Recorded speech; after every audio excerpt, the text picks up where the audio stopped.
our January installment of the CSOY virtual brown bags. We try and do 6 or 7 of these a year. Usually these are given by graduate students, but we invited 2 of our Howard students who are undergrads to give a presentation on the work that they did this summer. Maalik Hornbuckle and Nick Alcine are here with us today. Before we get started, there is a poll over here. If you could just fill that out and identify yourself as faculty, postdoc, graduate student, or whatnot. Also, down below us is a chat box. If you have any questions, feel free to speak up anytime during the talk. Your presentation is about how long, guys? Um, 20, 30 minutes per se. Okay. And then after that, there'll Oh be yeah, some time for us to ask some questions at the end. Okay, I think I covered everything. With that, I'm going to hand it over to Nick and Maalik. Okay. I'll let Nick thank you introduce so himself much, first. Kelly. Hi, my name is Nick Alcine, and I am a student at Howard University from Elizabeth, New Jersey. Hello, my name is Maalik Hornbuckle. I'm a senior computer science major from Atlanta, Georgia, currently attending Howard University. And we wanted to just tell you guys about our trip to Cameroon. And hopefully at the end, you'll have an understanding as to why programs such as Gear Up, the Center of Science of Information, and the National Science Foundation are so important and pivotal to our world and all students all over the world. Um, Before we get into that, though, we'll talk a little bit about the trip. We had a three plane ride trip down to Cameroon. It took about 20 hours or so, 15 hours on the plane. Um, we arrived a whole day later after we left. We started in DC, then flew to Atlanta, then flew all the way to France, and then to Cameroon. Um, when we got there, we were greeted by the president of the engineering school, Dr. Sone, and 2 of his engineering students, Leonard and Raul, who eventually became our partners on our project out here. Um, the, oh, my bad. The place or the city that we went to is known as Boya, Cameroon. Um, Cameroon is a country off the coast of West Africa. If you can see the map, on the northwest border of Cameroon is Nigeria.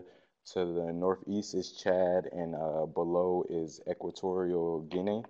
Um, the area that we were elected to go to, Boya, is one of the few English-speaking areas in the country. Cameroon was actually colonized by France, so it's majority French-speaking. But the reason we were chosen to go down here was to implement a weather station for the farmers because 70% of the population uh, are farmers. Uh, and then you can go to the next slide, bro. I appreciate it. Okay. Okay. Um, okay, so for the most part, the people of the area, they weren't too aware of the weather forecast on a daily basis. It was more so the time we were there, it was wet season. They have a wet season and a dry season. The wet season is from like April to the end of September, and then for the rest of the year, they have a dry season. Um, so as far as a weather forecast, they weren't really too much concerned with because they knew it was rain season and they knew it was going to be raining all day.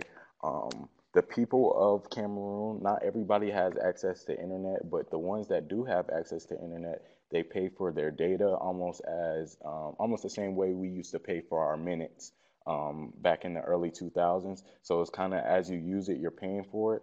The people there, since they know that it's rain season, they're not too concerned with using their data to look at the weather because they would rather use it for more beneficial things, whether that be work or whatever you have it. Um, because of this, the farmers there are unable to properly grow crops because they do not know the forecast. So that means they don't know the temperature, the humidity, how much rain is going to fall. And if you don't know any of that, you don't know the proper crops to grow. on your land. So this is the main problem that we were here to solve.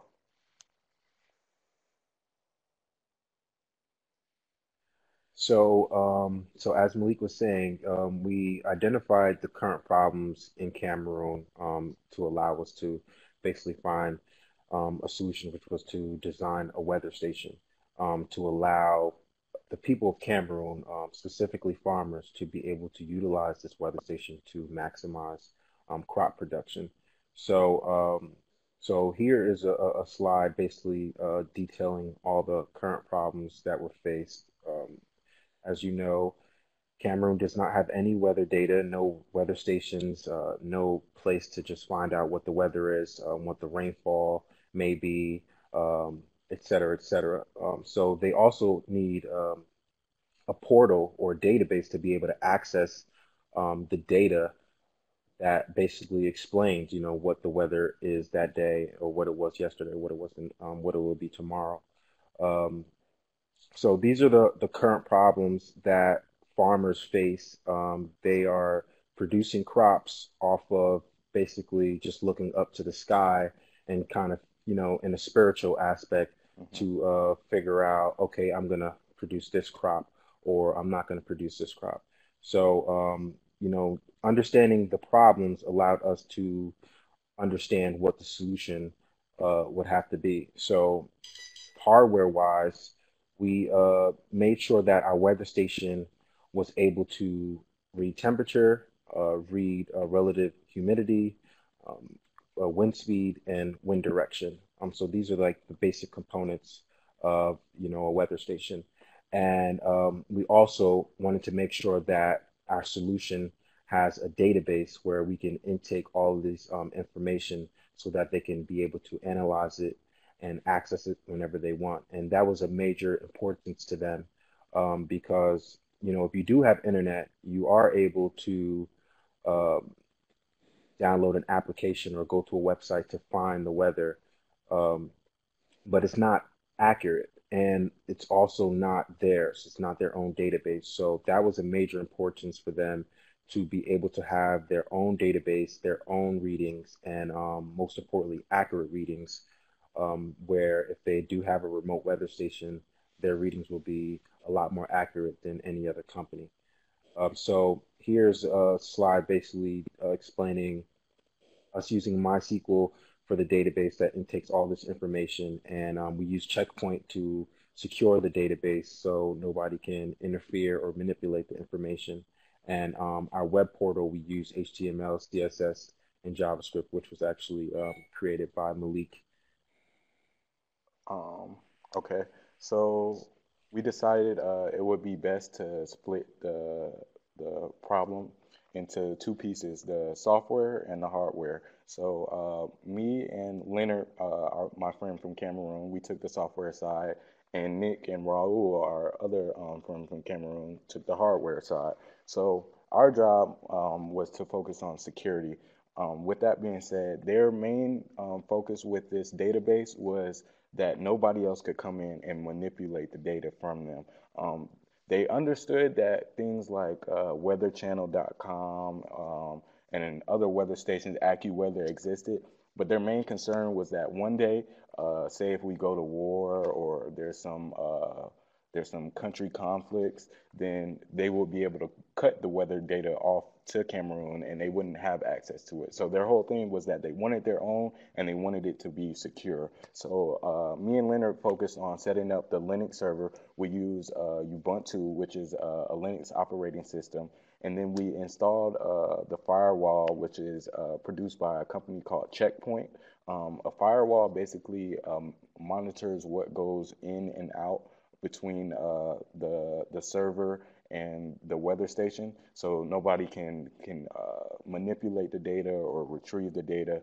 And then finally, we implemented it into a web page design. And this was like the first time that I actually had full freedom with my own website. So it was pretty cool because it was challenging and I had to teach myself a lot of new things, but it was a great experience. Definitely. And as far as the hardware, it was my first time designing something from scratch how we did it. We started off with a remote weather station. So basically, that remote weather station, obviously, we just set it up as far as the locations that the university wanted it to be. So me and Raul, my partner, we focused on that hardware of the project. We worked very close with the staff as far as components that we needed, and we were just responsible with putting all the parts together and making sure that the readings came in correctly. Okay, so So yeah, sorry, Malik. oh, no problem, bro. Well, I was just gonna say that from here we decided. Well, we decided, and the staff that was overseeing us decided that it would be better to break it up into a week by week project. So at the end of every week, we had to present what we had so far as a team. So the first week for me and Leonard, we designed the database. The second week, we implemented the checkpoint, and the third week, we designed the web portal. And the fourth week was the portable weather station, which we'll address real soon. All right, and our weeks were broken down, and this was very helpful for us because you'll understand how we were able to even create a portable weather station in week 4. We were able to complete our project within the first 3 weeks. So it was very helpful for us to be able to break down into teams and give each other, I mean, break down into teams and be able to just put what we need to do each week so we can be on time. And we definitely, me and Malik, as well as our partners. We didn't want to waste any time, and we wanted to make sure that what we're doing was effective, and then and just solving the problem truthfully. So that first week we designed the weather station. The second week, like I said, the last slide, we verified that the readings came to the station and then go into the database. And then, which was week 3, connecting the readings to the server to for you to be able to actually see the readings on the web portal.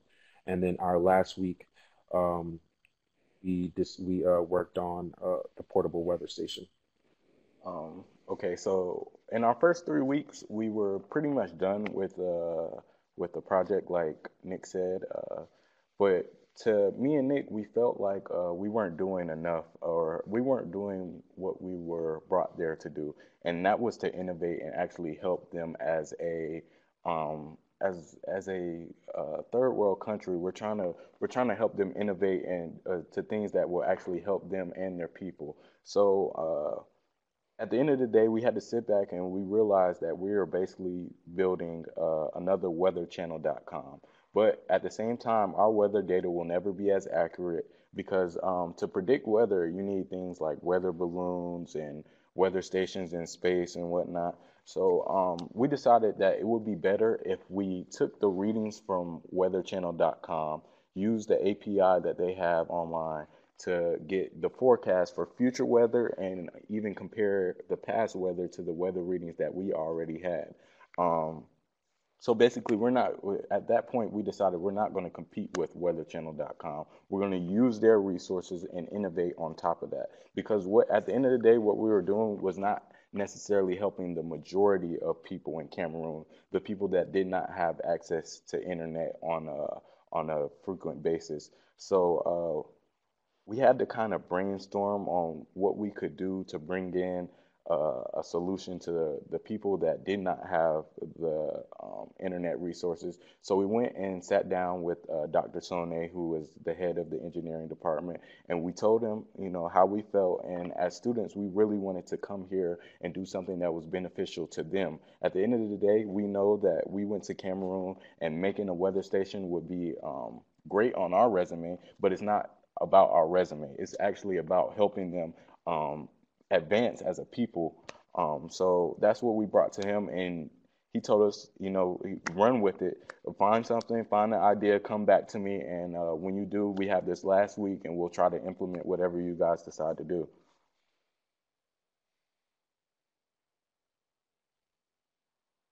And, okay, so in that week after our sit down, we were brainstorming, And Nick had the genius idea of making a portable weather station because while we were there, we were receiving forecasts from our phones, from our iPhones, but they weren't exactly accurate because it's only you can only get so accurate when dealing with weather, especially if you do not have a weather station in the city that you're trying to forecast.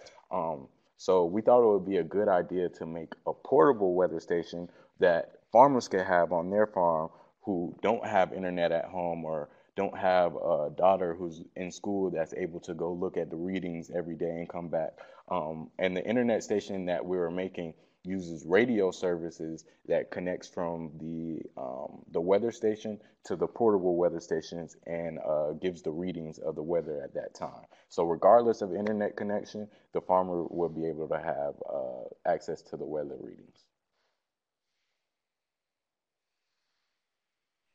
Right. And that was a major innovation for us to definitely figure out. And it was crazy because it was the unity of everybody understanding why it was important to make a portable weather station.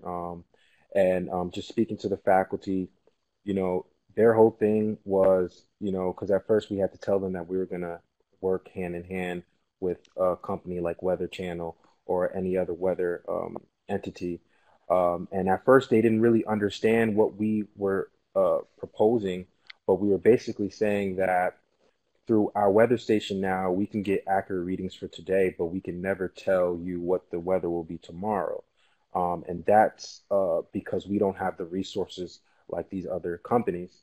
So we can actually compare our accurate readings of today. So we know it's going to be this, the weather's going to be like this today. Tomorrow, we can then compare our readings from yesterday to um, what the Weather Channel has said, and through that, every day we will be able to take in this data and be able to manipulate it to then find out what the weather will be in the future. And so they understood the idea at that point, and they basically gave us the okay to really do this handheld device. So our fourth week was really for us to really chill, relax, and just look around Cameroon and just have a good time. You know, so instead of that, we end up trying to do this device and trying to make it and try to complete it before our departure. So the first thing we did was draw up some schematics, just basically of how big the weather station would have to be to fit all the components that will be needed.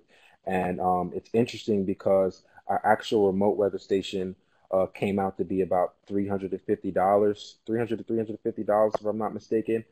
And a typical weather station will cost you about the least $750. So our handheld device, though, we were able to get it down less than $150, which would basically be able to do about the same thing that the remote weather station would do. And our components, as you can see here in this slide, was stainless steel, just so we can make sure that the components inside of our weather station is not destroyed by the exterior. So we had to use stainless steel. We also used the arduino board, which was basically used for us to be able to get the readings. And we also used the XP Pro. This is now all these are low cost items. The XP Pro is needed for the remote weather station to send information to our portable weather station, and then the LED display screen, which will actually obviously display the readings. So we basically got the stainless steel made by a local craftsman who we actually met at the gym. He was doing he this local craftsman was actually doing basically the architect around a few of the buildings. He basically designed and built a few of the buildings around the location we were at. And we came to him and gave him the schematics. And the next day, he was able to create a stainless steel box for us. And we padded everything in and we put the components inside. And and then we plugged it up, and it was good to go.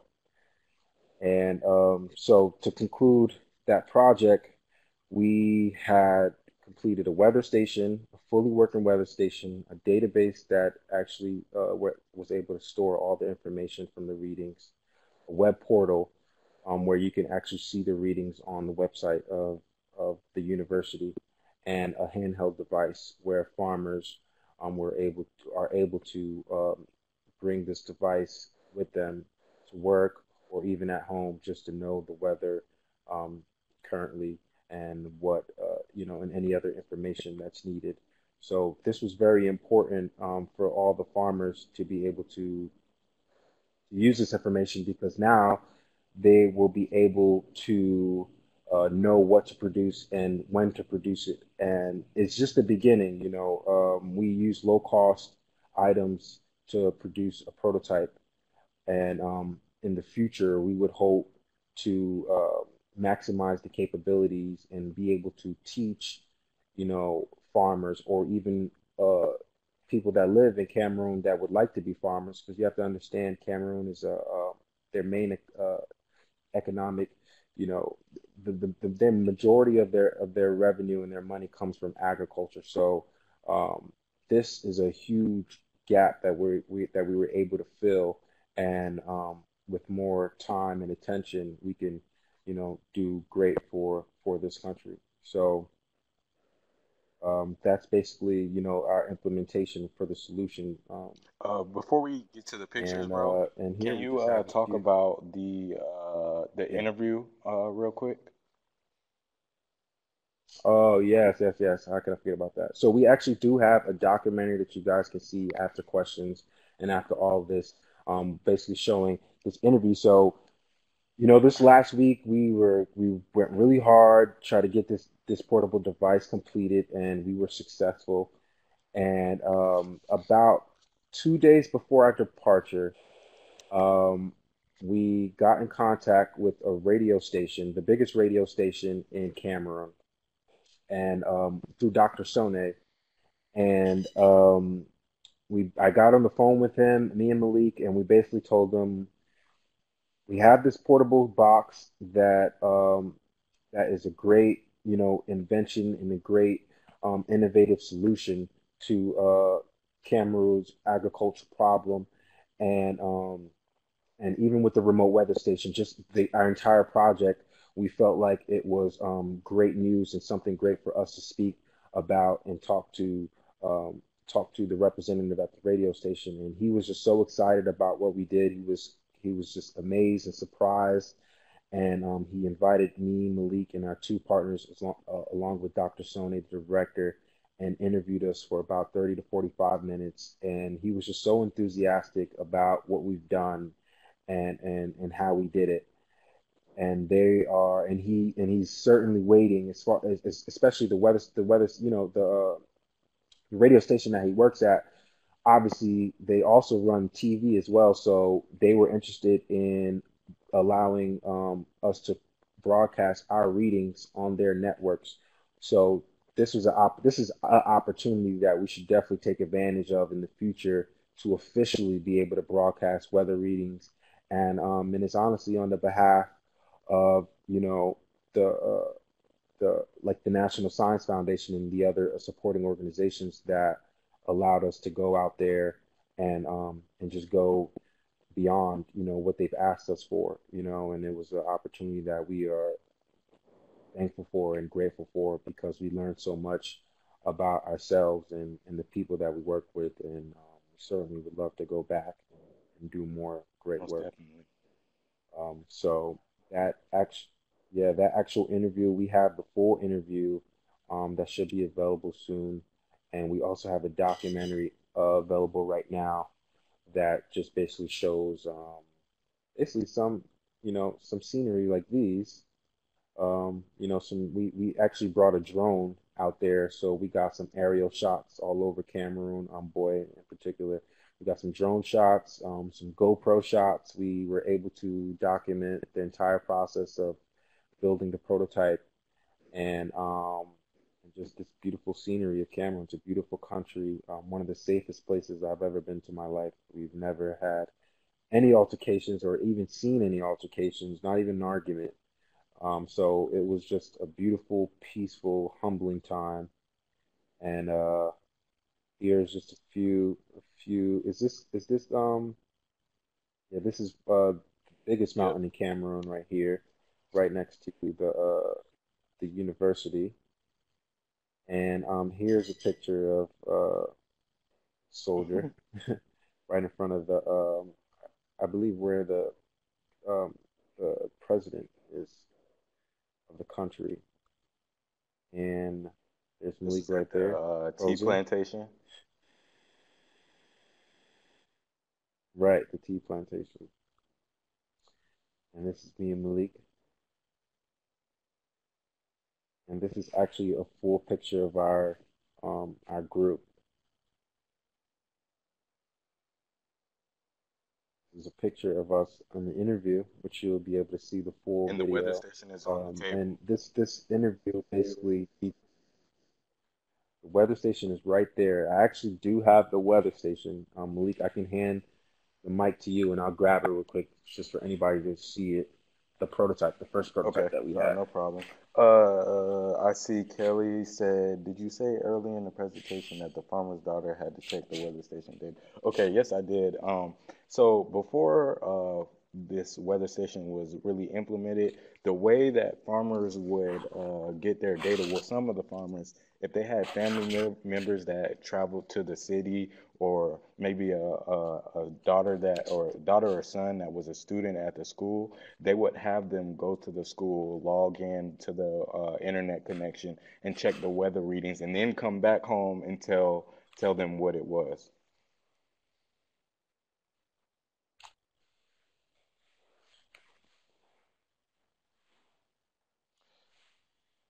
Bob said, "Great project. How did you find out about this project?" And you said NSF funded anyone else. Okay, so we found out about the project through Howard University. It's a program called Gear Up, um, that sends students every year. Sends about anywhere between 20 to 40 students every year to about 10 different countries across the world to help the advancement of countries that are, not as fortunate as us and don't have the same opportunities as us on a day-to-day basis. So some people went to the Philippines, Mexico, Kenya, South Africa,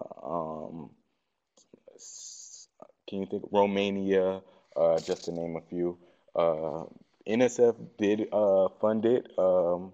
That was the main funder behind it. What they do is give a lot of amount of money to Gear Up, and they tell them to figure out and manage where the kids are going.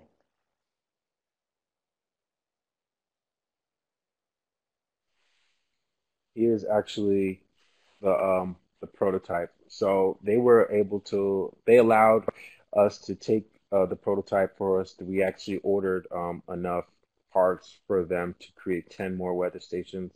Hopefully the design is a lot better than this one. But this is great because we've done this in a week. And as you can see, here's the stainless steel. We have the tape covering the wires. This is basically the splash page. I don't know if you guys can see it. It basically says weather station, gear up, Howard University, University Boy 2016. And so this is it. It's a little big, um, but I know in the future developing this, we can make it a lot more smaller. We can allow it to put a lot more information and program it to be definitely a contender. And you know, what I've learned with researching with the National Science Foundation and the Center of Science Information is the importance of knowledge transfer. Working at researching with the University of Boy and in Cameroon, we were able to create this prototype and we were able to really help an underdeveloped country. And I am not too sure, but I would not be surprised if the surrounding countries um, surrounding countries of Cameroon also have this problem with agriculture with not knowing the weather. So this is definitely an opportunity where we can transfer this knowledge and this product, to a lot of locations that Hmm. definitely needs it. Okay, Bob said, what crops do farmers raise there? Their main crop was a plant called cassava. I know they grow a few different type of beans, and there were a lot of banana plantations. Um, so those Yeah, were the main crops. and Hmm. palm oil. Palm oil is definitely a popular crop in Cameroon. Um, coffee, cotton, corn, sugarcane. They basically they produce a lot of everything, but those are definitely the major crops that they definitely the cash crops Hmm. that they definitely produce. You both mentioned that you had learned things on the fly as you worked on the project. What were the big things you felt you learned? Well, for me, the I know the biggest thing for me that I had to learn on the fly was some of the things that go into web design, some of the rules and principles that I didn't know as a beginner developer. So that was probably the biggest thing for me. Um, as far as life lessons. Um, I would say just don't believe everything that you see on TV. That was the biggest thing I learned.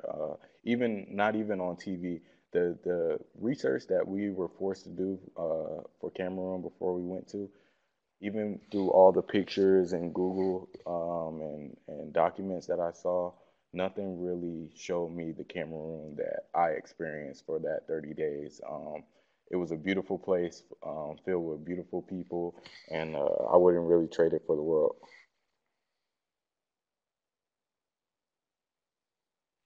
Definitely, I agree. As far as the things that I learned specifically, my partner was electrical engineer major. So when we end up building this portable device, electrical engineering was definitely a major part of it. As far as, some of these components I've never worked with, you know, as far as like the Arduino board and the XP Pro. So all these, we're dealing with circuits and stuff like that, and all that stuff was pretty new to me. So I was able to really learn more about that and even programming into the product. Mary McCall says, we were wondering if you wouldn't mind clarifying if the device collects the weather data or receives it. So yes, the device actually collects the weather data. Um, if we had more time, we would be able to not collects it. I meant receives it. If we had a little bit more time, we would be able to allow the device to receive um, the weather. I mean, be able to collect the weather data. But due to our time, we were only able to make the box a receiver, which is kind of the same. Obviously it's not collecting the weather data on its own, but if we have our weather or remote weather stations set up accordingly, anywhere you are, you'll be able to receive the weather station as if it is collecting it on its own. Do you have any good plans to go back and continue working with them there? Yeah, Nick.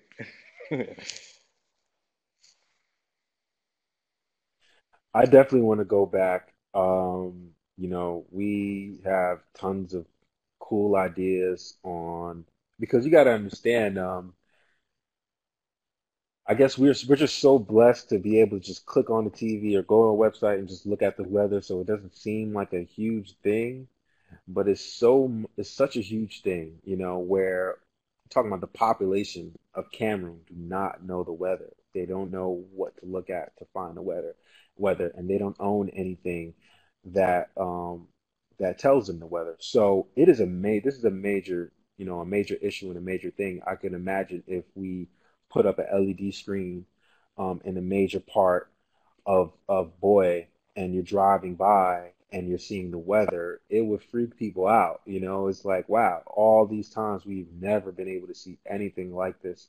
So something so simple like that, you know, we would love to figure out how we can go back there and implement some new innovations and just help the people out there because if they're able to know the weather, they're able to produce more crops and they're able to make more money. And that's great news for an underdeveloped country. So, work. I would love one day if we would be able to go back over there, work in conjunction with the with the radio station and the TV stations out there, and more universities to just be able to simply allow the people to be able to, Mm-hmm.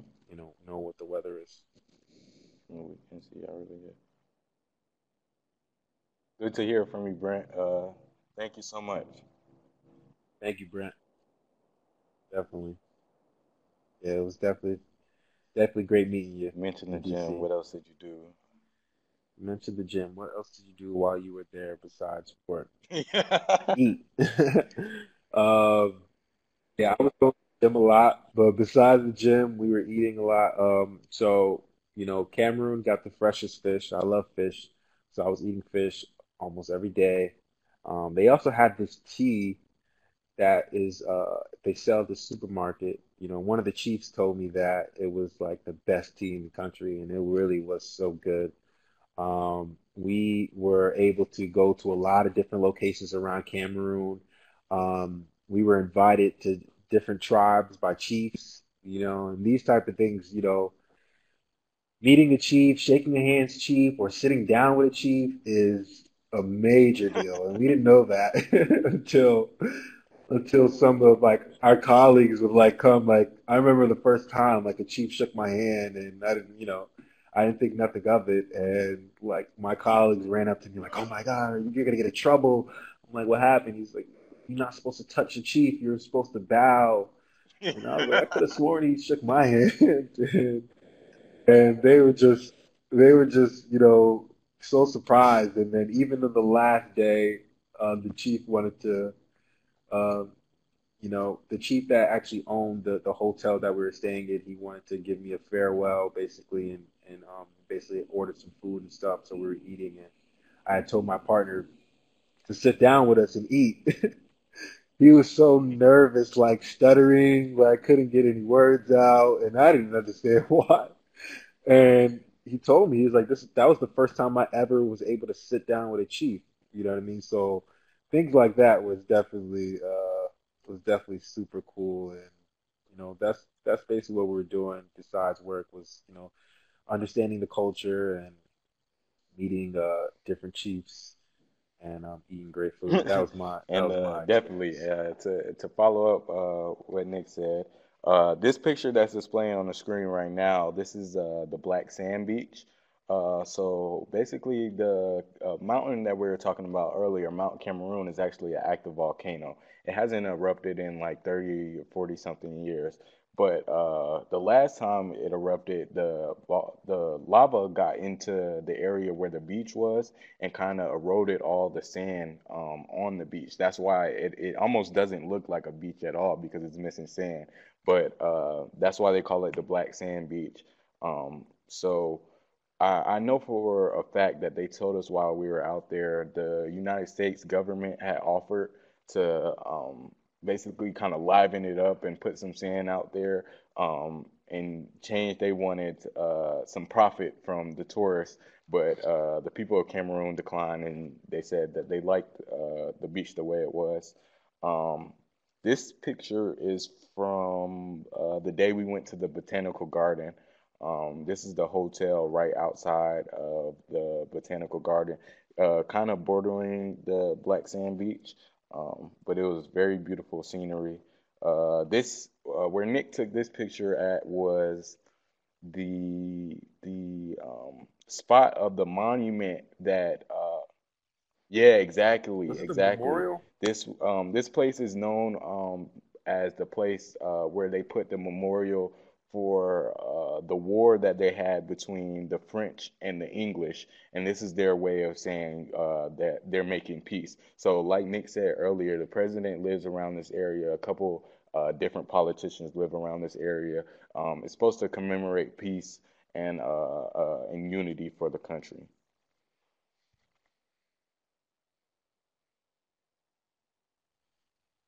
Okay, so Kelly asks, what advice would you give your fellow channel scholars about doing a project like this in another country? My advice would be to take that risk, that leap forward, into just broadening your mind and just experiencing a different culture. You know, living in America, we tend to forget how blessed and fortunate we are, and when it comes to working in an underdeveloped country, being able to be there for 4 weeks and find a solution to a problem that they've had for a long time. You know what I mean? So, it's very effective. It's very, it's just great, to really go out of your element and do that. And this picture right here, it's me, Malik, and our two other colleagues from Howard. You know, we we all went through it together.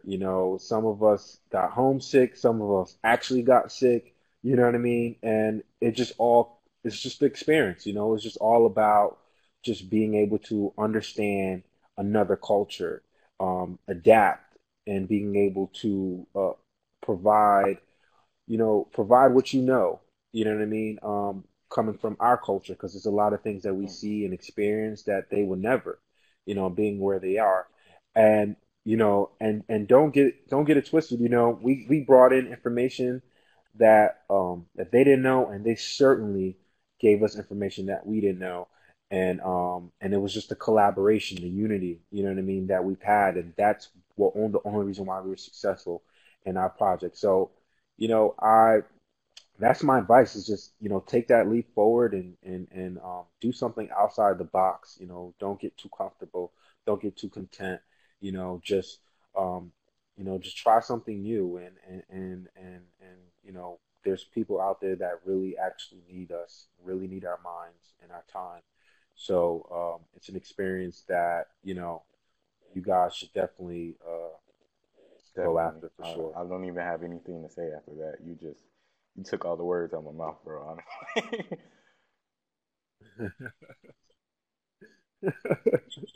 We did it together, so I can imagine. Let's see. Okay, Bob says, Malik, you referred to Nick as having a genius idea. Who knew? LOL. Thanks, guys. Great to hear about your experience there. We are proud of you and your good work. Look forward to seeing you both again soon in Thank you, Austin. everybody. Come see us. Take care. Thank you so much, Bob. We really appreciate everything you've done for us, Bob. Um, Bob was the first person I met, to even be a part of the Center of Science Information, and a lot has changed since then. And he believed in me when I first spoke with him, and hopefully he believes in me still.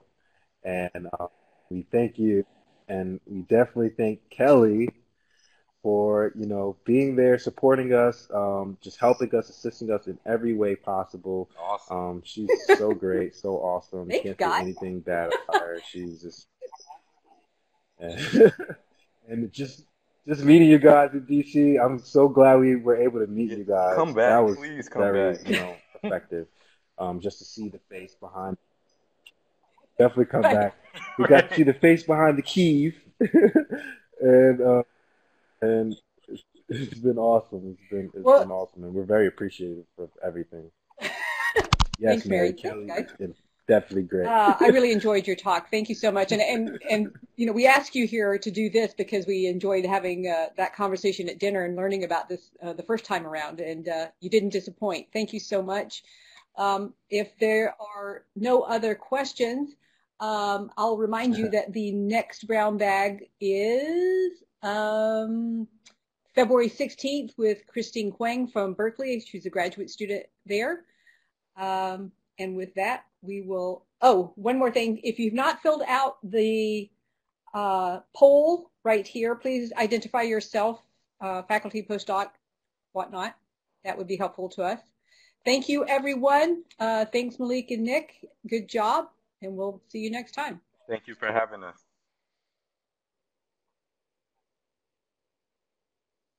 Thank you so much. We appreciate everybody that was able to see us.